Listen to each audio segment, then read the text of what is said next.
Dr. Ray, it's always good to talk to you. Thanks for your time. Good morning. So let me ask you, when do you expect we're going to have a needle with the vaccine in our arm here? Oh, that question. I know. Well, yeah. Well, I think middle of Q2 of next year, a conservative estimate. Now, that doesn't mean you and I are going to get it. It means our healthcare workers will start getting it, and maybe our most vulnerable population. For you and I to start getting it, assuming you're not vulnerable or a healthcare worker, probably at the end of next year if we're lucky. Right. So after the fall, or going into September? Yeah, unless something extraordinary happens, like we get the military involved with distribution, and we get some enormous push on for storage and transportation, which might happen, probably after September. Well, if the flu shot experience gives us any example, right? That's the issue. Logistics are not like, come on, guys, get your, in order. Get get it in order. Absolutely right.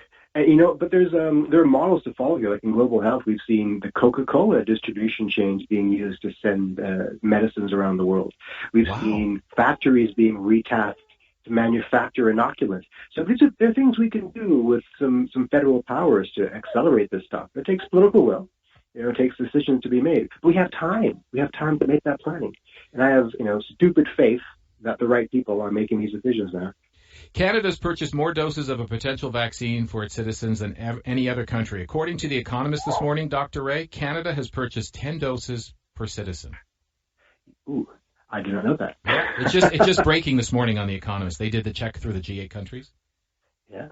I mean, that's an optimistic note. Now, the question is, how soon before we get them? It doesn't mean we're going to get them fast. Right, because manufacturing is a logjam here, and distribution, of course. The world's biggest manufacturer is out of India, and they are making the AstraZeneca vaccine. They can crank out maybe 1 billion doses. Does it go there first? Does it go to India first?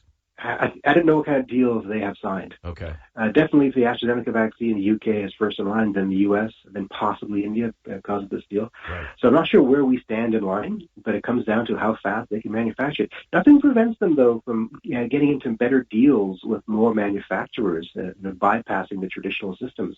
It just takes political creativity at this point. Does the country with the biggest checkbook win? It might come down to that. Really? It might come down to that, yeah.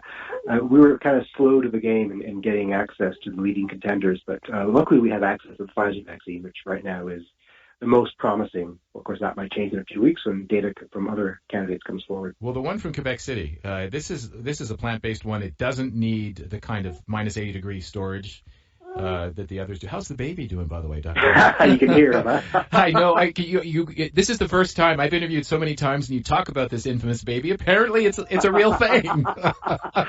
Yeah, he's not napping right now, so I'm pretending I'm talking to him when I'm talking to you. Oh, perfect. Tell me a bedtime story, Dr. Ray. Everything's going to be okay. Please. Everything will be okay. And where's my Seuss right now? I need it. I'll take a vaccine in my arm instead. All kidding aside here, are you feeling more worried in the last 24 hours with the modeling coming out? Well, I kind of knew it would be that bad. And frankly, I don't think it'll get to 6,000 per day because people are going to self-restrict before it gets that bad. I hope. But I think it will get to 2,000 a day, easily. And the question is... We're not that far. Not that far, yeah. Exactly. And with Christmas coming, it's a dire time. Yeah. So it is possible, though, that we can do miraculous things, especially over Christmas, the time of miracles, when people can voluntarily restrict. And we have to decide, what is Christmas? Is it a time of consumerism, of going to the Santa Claus parade and malls, or is it for spending time at home with your loved ones? And if it's the latter, we can get through this fairly well. It's interesting. Before you came on, Bill Carroll was looking at the wastewater graph and showed a huge spike July 1st. And then recently saw it was more, normal throughout, and maybe a couple of small peaks, but nothing compared to what happened July 1st. And he was saying the reason why potentially we did so well right now versus the rest of the province could be as simple as on Thanksgiving. We just were more, and to use a word that I heard yesterday, we were more obedient than those in Toronto. It could come down to that.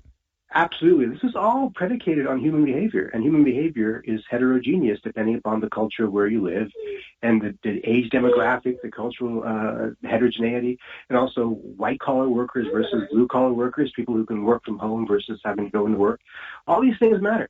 So it's inappropriate sometimes to compare, just to suggest that Toronto's path is Ottawa's path.